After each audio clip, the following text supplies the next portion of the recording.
Base pay is the minimum salary paid to an employee.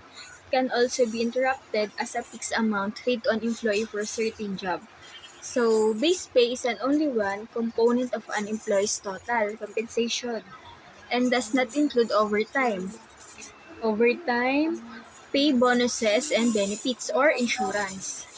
And the person focus uh, pay plans rewards employee for acquiring job-related knowledge, skills, or competencies rather than for demonstrating successful job.